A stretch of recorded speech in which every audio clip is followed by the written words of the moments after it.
Hello again, everybody. Welcome to USA Wrestling Weekly. I'm Scott Casper. It's time to bring you up to date on all the news and features from USA Wrestling, the national governing body of our sport. We kick off the program with one of the many major events that took place over the last weekend, the second edition of the Grapple at the Garden. Nearly 5,000 fans attended the event at the world's most famous arena, Madison Square Garden, deep in the heart of New York City. The lineup included stars like world champion Joe Warren, world silver medalist Helen Maroulis, UFC champ Frankie Edgar, and NCAA champions Bubba Jenkins and Jesse Delgado. But we begin our grapple coverage with a hybrid of freestyle and Greco-Roman, the duel that took place between the Titan Mercury Wrestling Club and the New York AC. Titan Mercury's Kyle Hutter opened it up with a 6-2 win over Frank Pirelli in the duel's first bout at 55 kilos. He talked about getting his Titan Mercury team off to a very fast start. It's awesome. It's fantastic for the fans, for the wrestlers, the atmosphere, you know, the pre-match events. It's just a real fun event. I knew he was going to come at me because we wrestled just a couple weeks ago in YC for third place. I knew I had to be the aggressor. I couldn't let him take control. I had to wrestle aggressive, my own match. You know, so I'm just building towards the trials and then the World Championships next year, hopefully. Teammate BJ Futrell followed with a 10-5 victory of his own over Brandon Preeson in a battle of past All-Americans at 60 kilos. He's a competitor. He's a three-time All-American, and we both grew up wrestling in the state of Illinois. So, I mean, I got a lot of respect for him as a competitor, but, you know, this is an exciting event, wrestling. Not many people get a chance to say they wrestled in Madison Square Garden, so I wanted to come out, perform, put on a good show, and get to my attacks and come out with the win. Titan Mercury's Montel Marion, a two-time NCAA runner-up, powered in on a leg attack late in the bout to defeat his Russian opponent 5-3 at 66 kilos. Now, Marion was originally scheduled to wrestle Kellen Russell in a rematch of the 2011 NCAA Finals, but Russell had to pull out due to injury. We talked to Montel about edging out a tough Russian competitor. I felt like I was more aggressive wrestler, but the ref ended up dinging me and saying I had 30 seconds, so I got to my high crotch. I felt him start going to the front headlock trying to get a throw. So tried to get my hips in, scoot through, things like that, but he was strong in that area. And then I tried to do a little duck action, wasn't happening. Then we were out on the red edge and he threw me for that 3. You know, I just knew that I had to get back in the match with pushing the pace and going back to my offense and stuff like that. The New York AC's Enoch Francois looked strong in his 84-kilo bout. He posted a convincing 7-0 win over Austin Troutman. The key to that match was, I mean, most things we work on is just position. You know, just what Coach Hess calls a perfect triangle. So just working on that specific position and trying not to get out of it and containing, and then letting the offense come into that and working from there. So it's just been fun learning. I'm still learning every day, writing down my notes. So it's just fun to see it work. World Team Trials runner-up Tyrell Fortune of Titan Mercury continued to show progress. He downed Kyle Massey by the score of 8-0. It's definitely a great experience just to know the athletes that compete here on a year-round basis and the people who come here to perform, like the comedians and musicians and things like that. So it's amazing just to be in this atmosphere. You know, just the same basics for every match. Stay in good position, get your offensive going, don't give up any points. I think the continuing on just learning what I need to improve on and doing that in the right manner, as far as going with working out with the right guys and getting the right coaches around me, and just hitting it every day on the grind. You know, wrestling is a grind. It's one sport that you have to do every day to get better at. Titan Mercury's Jennifer Page picked up a victory over the NYAC's Jenna Burkert by pin in the lone women's freestyle match of the duel. It's a really cool venue. It's really cool, the whole like intro and everything. They have the little fireworks. not used to that before I wrestle, but yeah, it's pretty cool being here. Especially just being a wrestler, you don't get into places like this as much, so it's really cool being able to experience this. She took a shot and I caught her and put her to her back, and I think I rolled her ankle or something. I'm not sure exactly. I guess we'll find out later, but yeah. Well, the final bout featured freestyler Wynn Mahalik, who competed in a Greco bout against Mark Stenberg, picked up the pin in the second period, giving the Titan Mercury Club the 6-1 victory over the NYAC. We talked with Wynn about the change to Greco-Roman. Wayne called me and was like, hey, I want you to wrestle in Grapple the Garden. I'm like, oh, I'd love to. You know, Illinois is coming, so I can come with them. And wrestle in, you know, a unique event here in the Garden, which is amazing. And he goes, yeah, I told him you'd wrestle Greco. And I'm like, Wayne, I've never wrestled Greco before.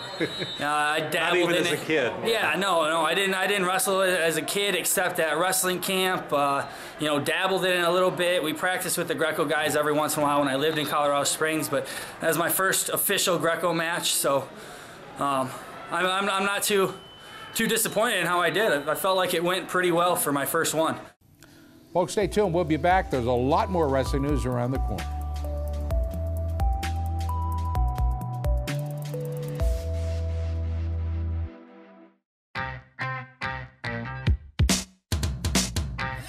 ASICS has been there.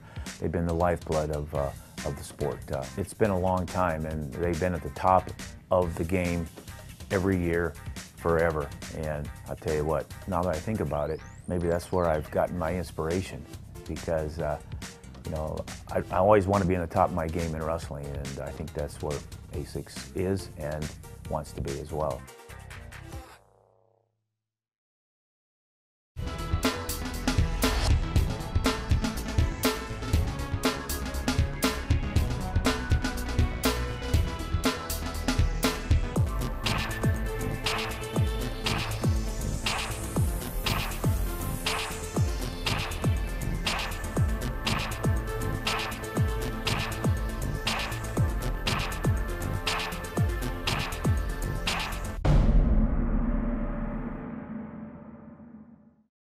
Hi, I'm Wayne Boyd, Director of Operations and Development for Titan Mercury Wrestling Club. The club was founded to help wrestling worldwide, especially at our senior level, of course at the collegiate level and the high school level. But the most important level for Titan Mercury Wrestling Club is the kids level. And these are some of the guys today that will be tomorrow's Olympic champions. Let's hear it, guys. Titan Mercury! That's Titan Mercury Wrestling Club, San Marino, California.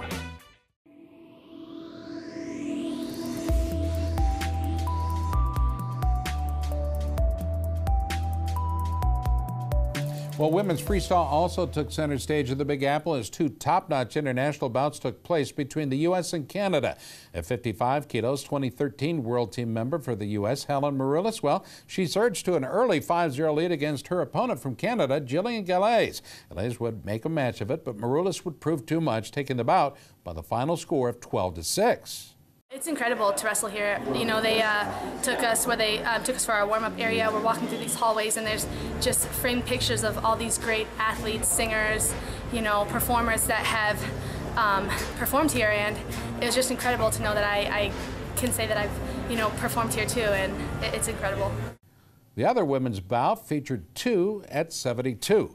Representing the U.S. was 2012 world champ Adeline Gray, and for Canadians it was Erica Wiebe. The match came down to a crucial move in the second period as Wiebe managed to hit Gray in a headlock for the lead and a 5-2 victory. Well, perhaps the most anticipated bouts from this past weekend at the Garden were between former NCAA champs Bubba Jenkins and Frank Molinaro, and of course the return to the mat from former UFC lightweight champ Frankie Edgar, who took on fellow MMA star Philip Nover. We begin with the battle of the NCAA champs and former teammates Bubba and Frank. Competing at 163 pounds, the two wrestlers did not disappoint. At the end of regulation, they were tied at 2, so we head to overtime where Jenkins would emerge victorious, picking up the crucial takedown for a 4-2 win. Bubba J talked about his exciting match against his former teammate. It was only fun because I got the win, and I got to run against a guy that I don't like that much. That's all it's about, having the most heart. I have more heart than he did, period. This is what I love to do. This is what the crowd loves to see. You know, as much as they love me in the cage, they started loving me on the mat. So that's why, I wanted to show the fans that I still care for them, and I'm still wrestling. I keep it alive. Moving on to the featured bout number 2, the fans got exactly what they wanted. The former UFC champ, Frankie Edgar, well, he put on a stellar show, picked up a quick fall over Philip Nover. Edgar was filled with pride after getting the opportunity to step on the mat once again. It was great. It's been, I think, 8 years since I competed in wrestling. It's a long ways to go. I mean, obviously, I'm pretty active in fighting and whatnot, so, it's... to be able to do this again and get my kids to watch, it's a blessing. Hensel Gracie asked me to do it. Rutgers is involved here. I'm heavily involved with Rutgers back in New Jersey. And it's the Garden, man. How can you beat it? How can you say no to this? As we continue with our coverage of the Grapple at the Garden, we turn our attention to perhaps the most unique and exciting part of the event. MMA and wrestling came together to provide yet another exciting duel for the fans in New York. It was Team Joe Warren taking on Team Renzo Gracie in what turned out to be a thrilling duel. A total of 8 freestyle bouts were on the card. We go to 147 first. Team Renzo Gracie drew Headley. Well, he won by tech fall over Team Warren's Alex Karnitsky by a total of 13-2. Well, Team Warren's Ryan Tobin squeaked out a 4-0 victory over David Branch at 195. And past World Team member Sean Bunch qualified for the Olympics in 2012 at 60 kilos in freestyle. Well, he earned a 2-1 win over 3-time NCAA champ at Division II, Waylon Lowe. We caught up with Bunch right after the bout. Yeah, man, it was, I haven't wrestled in a while. I got the call from, actually, Joe Warren hit me up, called me up, asked me if I wanted to do something like this, and I was like, yeah, sure. Get to compete in Madison Square Garden, still wrestle, which is always been my first love in sports, wrestling, so I always have fun and enjoy just going back and just being able to wrestle and put on a show. Well, the very charismatic, high-energy Joe Warren, a former world champion Greco-Roman and a Bellator mixed martial arts champ, delivered perhaps the best showing of the event. Warren went for broke from start to finish, building a huge lead before body locking and pinning Mike Torrio in his freestyle bout. Team Warren would go on to defeat Team Gracie by the final score of 5-3. We talked with the baddest man on the planet. My first love's wrestling, and got a huge Madison Square Garden full of people. You know, this is my kind of place. Anything to help the kids and bring back wrestling, baddest man will be there for them. In college, I stopped wrestling freestyle, so that was a little strange, but still you can attack the body and a pin works always. Jim Ravanack brought me here. He's a good friend and sponsor, family friend, and Blue 04 and Strength, they asked me to come out and do it. We put together a Bellator team, and we're here to compete against Renzo's team. Other victors in this exciting duel included Boris Davashkov and Hudson Taylor for Team Joe Warren, and Timothy Lutke and Kyle Seminara for Team Renzo Gracie. Our wrestling news from around the country continues. You're watching USA Wrestling Weekly.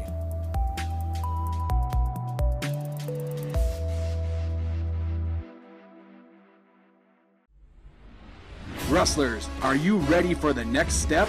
USA Wrestling challenges you to test your skills at the USA Wrestling Cliff Keen Athletic Folkstyle Nationals. Become a national champion. Head to the Unidome in Cedar Falls, Iowa on April 5th and 6th to compete against the best wrestlers in the country. Last year's event featured 1,200 cadet and junior wrestlers from 32 states on 26 mats. For more information about this event and other tournaments, visit usawrestlingevents.com.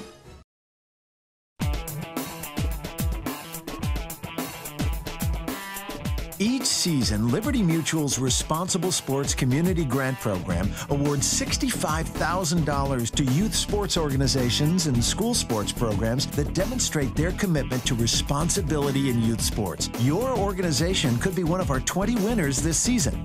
It's easy. Simply visit responsiblesports.com and click on the Community Grant Program. Administrators register their organization with the program, then reach out to rally parents, coaches, and team supporters to log on and review either the Responsible Sports Parenting or Responsible Coaching Guide. Then complete the quiz and showcase your mastery of the concepts. Every successfully passed quiz is worth a point that you can credit to your favorite youth sports organization or school sports program. Connect with friends, family, and neighbors to rally more support. The teams and schools with the most points at the end of the grant period win. It's that simple. Watch the leaderboard throughout the grant season, then rally more of your supporters to increase your totals. Liberty Mutual is committed to celebrating and championing youth sports and to financially supporting organizations that demonstrate their commitment to responsible sports. Join the movement and start earning points toward your community grant.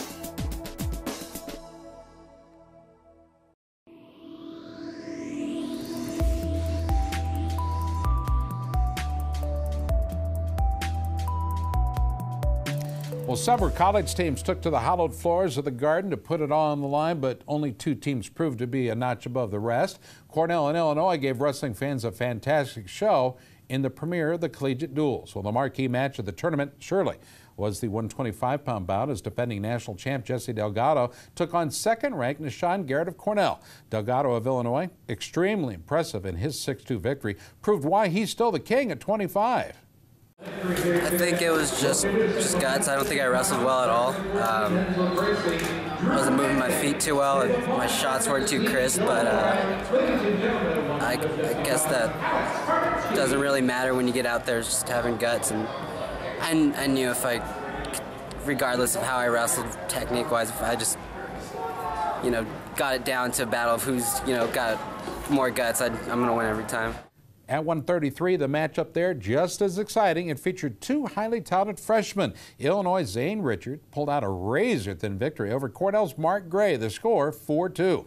On to the final match. The two teams were deadlocked 15-all. Fans were on the edge of their seat. It would come down to the heavies.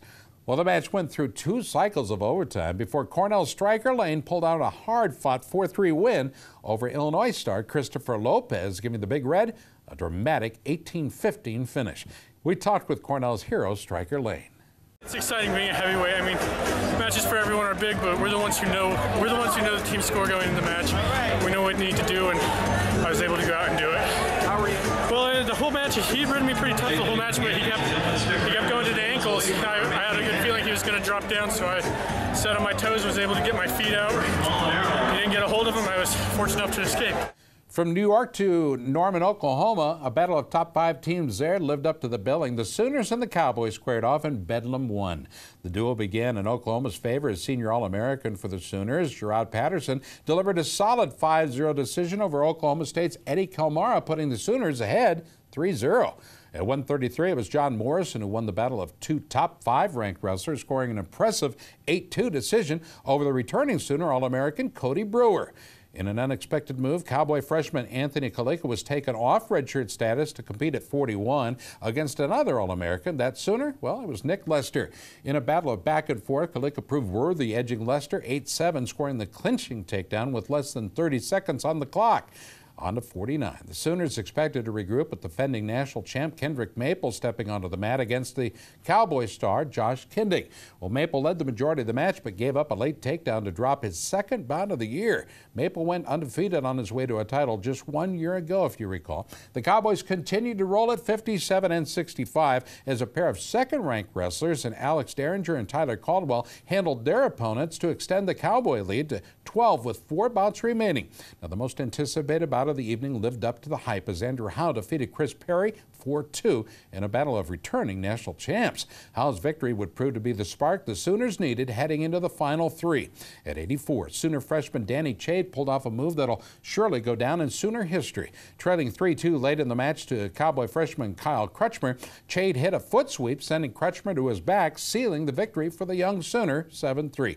All-American and senior leader for the Sooners, Travis Rutt, picked up a crucial major decision victory over returning Cowboy All-American Blake Roshaw. The score, 12-3. Well, the win by Rutt cut the team score to 15-13 in favor of Oklahoma State. Now we go to 285, the final bout of the day. Who would be the bull of the woods? Well, Sooner redshirt freshman Ross Larson delivered the biggest win of his young and promising career as he pulled out a 3-2 decision over the highly touted Cowboy Austin Marsden, completing the Sooner comeback. The final tally in Norman was 16-15 in favor of the home-standing Sooners. We talked with head coach Mark Cody about the Bedlam victory. I'm confident that particularly our last 4 guys just think they can win. You know, it's just their whole attitude, and that's what it came down to here. And they're doing a lot of things right. They're doing a lot of things right outside of the room, which is starting to show.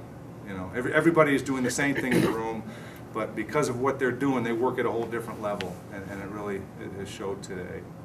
Andrew Howe talked about his big victory over the defending national champ.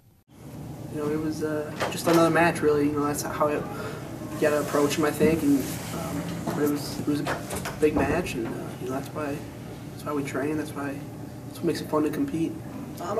Yeah, you know, I didn't really have a strict game plan, I guess, but I wrestled the way I wanted to wrestle. You know, I got to his legs, got up on bottom, and was able to ride him a little bit, and so it went good. Sooners senior Travis Rutt talks about getting that extra team point that made the difference. I knew coming into the duel that it would come down to bonus points. I guess I never really expected that was going to be in my match, really. But before the match, I knew if everybody won like I expected them to, it was going to be tied. So something needed to happen. Danny Chade talked about that magical foot sweep he had to clinch to get that win against the Cowboys. A lot of guys, like, after the match came up to me and, like, asked me if I actually meant to foot sweep them. And it's actually, I mean, Andrew said earlier that he'd attest to that I actually do practice that move quite a bit. Well, not, like, consistently all the time, but that I've hit it in practice a few times. And so it was actually something that I was, you know, conscientiously thinking about. Well, the Sooners hero Ross Larson gave his thoughts on pulling out the victory over the boys from Stillwater. I went back after the 57 match, and I went and actually laid on the couch and tried to calm myself, bring my heart rate down a little bit, because you know, the atmosphere really gets you riled up and the nerves were going. But it helped that we got some momentum from these guys and brought the energy right back into me. Hands off the remote. We'll be right back.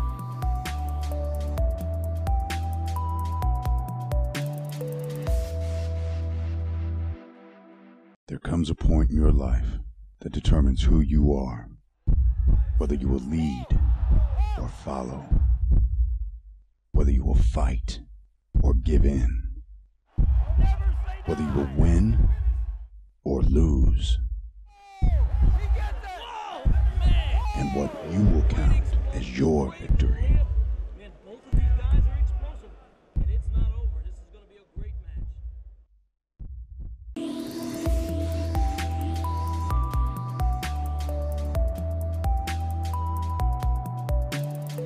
Well, next Sunday, December 8th, the Penn State Nittany Lions will take on in-state rival Pittsburgh in front of 15,000 fans at the Bryce Jordan Center on the campus of PSU.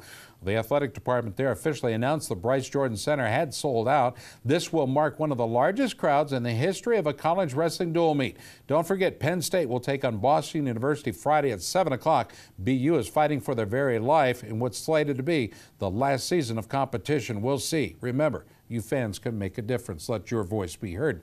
USA Wrestling is continuing its College Wrestling Google Plus Hangout series with many of the top programs from around the country. This week, Edinboro University had the opportunity to talk with fans on the very unique Google Plus platform. The Edinboro Hangout panel included head coach Tim Flynn, 2013 NCAA All-Americans A.J. Schopp and Mitchell Port. Coach Flynn gave some insight on the Edinboro program and their upcoming showdown with Iowa. We can, we have a pretty good team. I guess tomorrow we'll see if we have a really good team. But, we have a lot of experienced guys back. So we're excited about the year. We haven't, we've only had one dual meet. Mitchell didn't wrestle and Vic Avery didn't wrestle, so we weren't at full strength. So, we're hoping to get healthy sometime soon. Well, I think we have pretty good support from our from our administration. From our president down, our athletic director obviously being a wrestler and former Olympic champion.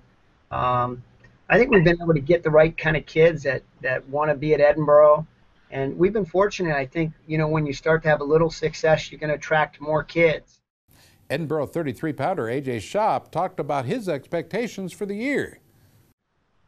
Last season, this season, I would just say that, obviously from my freshman year, just getting into that the college type of wrestling and not much of just high school and trying to just do your own thing in the match. Like in college, there's a lot more to everything. On my feet is where I've been improving these past couple of years. Obviously, I'm all right on top, but on my feet's where I definitely have and needed to improve, and I'm getting there.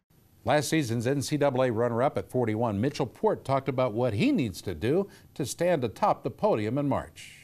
Back on it's pretty neat being there. It's obviously not a good way to end the season on a loss, or especially that loss. But it's definitely a neat place to be. I think I gotta get the first points, score the first points. That's something big that I haven't really been doing throughout my career.